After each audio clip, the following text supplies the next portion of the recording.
In today's video, I'm going to teach you, insert video title here. By the end, you'll know exactly how to connect a ChatGPT completion to your workflow and produce reliable results without confusion.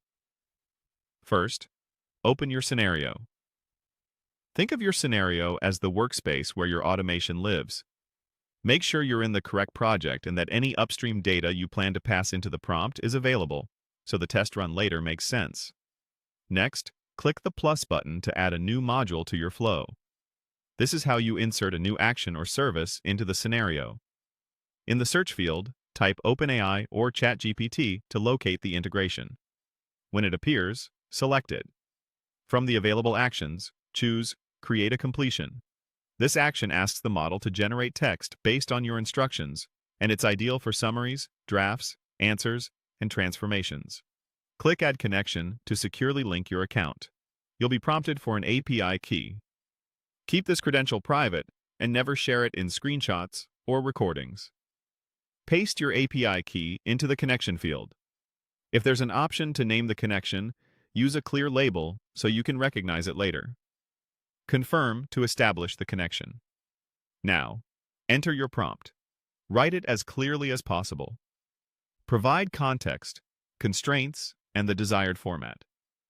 If your scenario supplies dynamic data, insert those fields so the prompt adapts at runtime. Clarity here saves you from repeated tweaks later. Set your parameters. Choose the model if applicable, then adjust temperature for creativity versus consistency. Lower values like 0.2 lean predictable, higher values increase variation. Set a sensible maximum length so responses don't run over, and add stop sequences if you want the model to halt at a specific marker.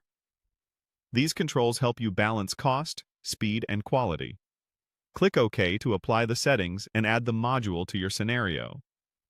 Click Run once to test. This runs the scenario with sample or current data, so you can see how the prompt and parameters behave end-to-end. Check the generated output in the module's results. Confirm that the response matches your intent, the formatting is correct, and any placeholders resolved properly. If the tone or structure isn't right, refine the prompt or tweak parameters, then run again until you're satisfied.